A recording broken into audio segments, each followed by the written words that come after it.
Hello everyone, my name is Tom Stark, and today I want to talk to you a little bit about some marketing tips, marketing strategies. And the thing that we're going to focus on today is landing pages, the importance of landing pages. There are several things that I do in the online world, in the online industry, and landing pages and building your list is really, really critical. So one of the things that we talk about in our online marketing group, we have a meetup group here in the mid-Michigan area that is devoted to online marketing 101 and some tips related to that. So I want to talk a little bit about that today, kind of get a picture of some of the folks who show up at our meeting site. But today we're going to talk about the 7 essential elements in a well-done landing page.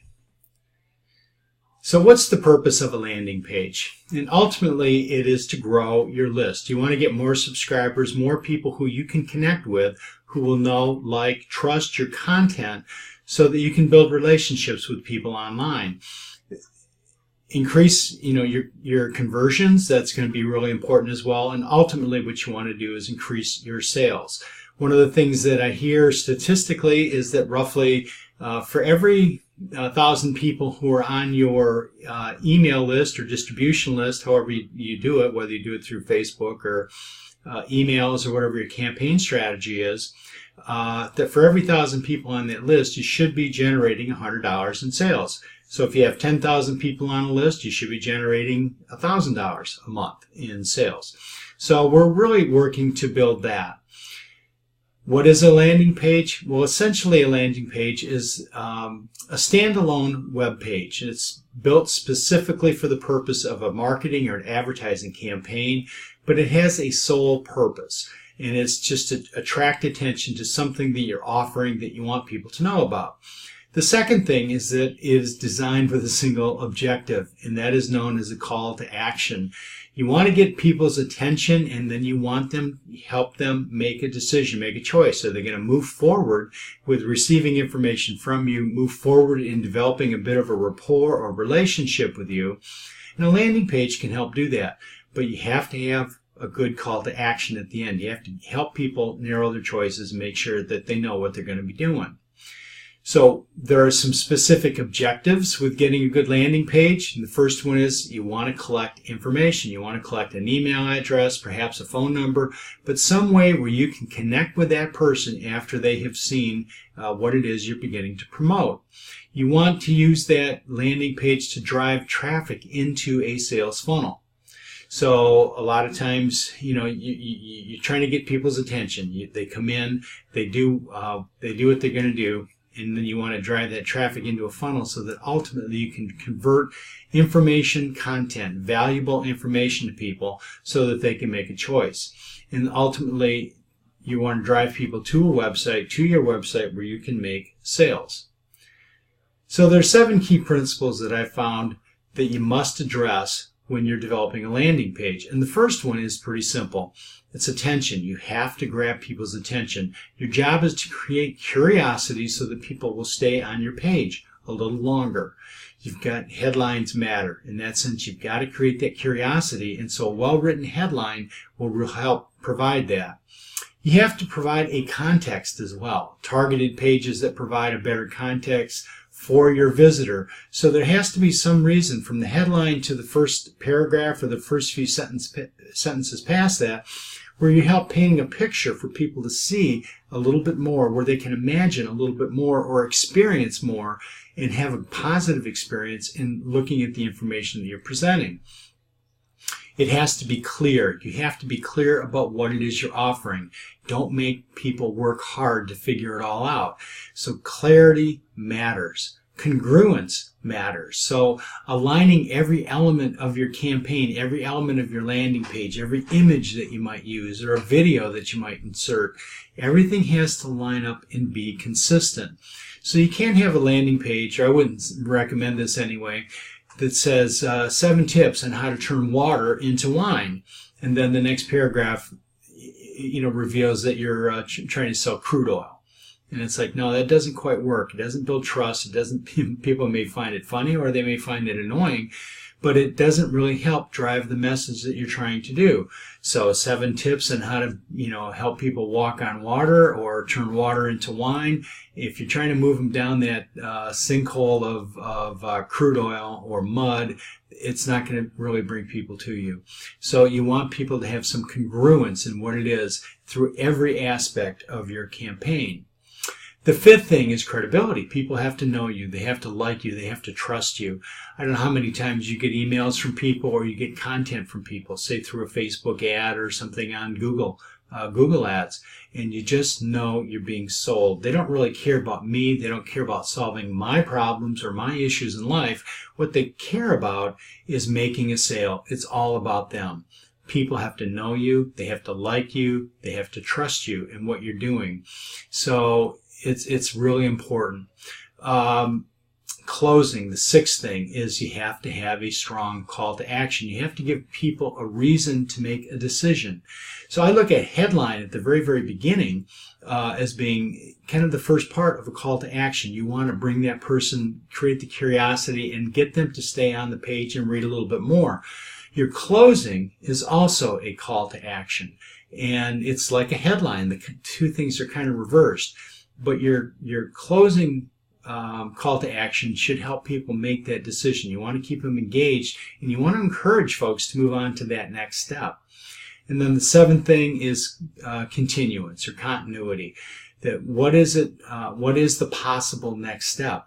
You're just helping people make baby steps in terms of their decisions. You want to draw them in closer to the content that you have and just keep moving them down through that funnel. So what's possible? If I'm going to turn water into wine, then I got to be able to have something that says, okay, this is the kind of wine that you'll experience when you get there.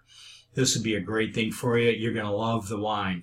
And then the next thing is going to be an email or something else that draws that person into a little deeper sense into your funnel. For $7 or $27, I can get you a case of this really fine wine, or whatever it is that you're trying to promote. But continuance, everything in this campaign, in your marketing and advertising campaign, has to be congruent. It has to be credible. It has to have a strong call to action. It has to be clear. It has to have all of those things. So I want to highlight it real quickly. There's a difference between a home page and a landing page. So I'm going to click on this image here for a moment, and let's see if it takes us to where I want it to go. There's a program that I promote. It's called Asante Organics, and you see part of their homepage here. And, there's over 150 items within this website that are products that you can purchase. There's dozens of other clickable links within the website that you can go. So the Discovery Center, the community calendar, the calls and videos, that sort of thing. There are literally 200 to 300 decisions that people have to go through to find what you want them to find. And yet when you send them to a web page of this type, it is not going to really get what you want because it's too confusing for people. You want to help narrow their choices. So I'm going to scroll down and we'll go back to a landing page. This is one that we built earlier today. So I'm going to click on the scale. And what you see is a landing page that we built earlier today for a different program that we work with. But the pictures are fairly clear. And at the end, it has a very simple call to action. And the call to action is, you're about to discover real solutions to real problems, and then download now. Now, within this particular platform, I didn't have an easy way of changing the download now. I wanted to change it to something that said learn more now, or get more information here, or something that hopefully will move people a little further into it. But I also included some testimonials. But when they download, let's see if we can get them to, I need to put in an email address. But when you download it, it automatically goes to another web page. And in that, it's kind of a thank you page or a bridge page. Helps people get more information about what it is we're trying to promote. At the same time, when a person downloads from this landing page, what they're going to get is an ebook on Sitting on the Edge. That's what we're calling it, Sitting on the Edge, the Crisis of Affordable Health. And so, medical debt is a huge problem. There's other things in this world, but we're trying to narrow the decision-making tree so that somebody is only looking at one particular issue, and in this case it's medical debt, and how you can avoid it, how you can work and move away from it. So these are some of the things that that we're working with when we build a landing page. We are wanting to do, I'm going to scroll through here real quick, and we're going to go through those 7 principles again. You want to grab attention and create curiosity in what it is you're doing. And so your headline matters. Your headline becomes a call to action.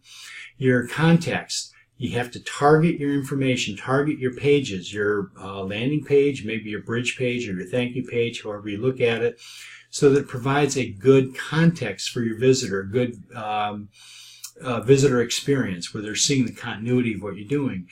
Clarity. You need to indicate what it is you're offering. In the landing page, I just showed you what we're offering is an ebook. What we're offering is information that you can learn more about the problems of affordable health in our country, as well as reasonable marketplace solutions to those situations. Clarity. The 4th thing is congruence. Every element needs to line up and make sense. Everything has to work for the reader so that their experience is not going to be one of confusion. It's going to be one of edification. Credibility. You're wanting to establish that know, like, and trust factor. People have to believe the message that you're promoting. They have to sense that you know what you're talking about. And what you're really talking about is helping to provide a solution to a problem that they may be experiencing. It's really, really important to create that credibility. The 6th thing is closing. You need to have that strong call to action, and really a strong call to action is much like a headline. The 2 things are almost interchangeable. You want to have something that says, all right, I want to know a little bit more and I want to go deeper into this. And then the continuance or the continuity. What is the possible next step? What else can people do?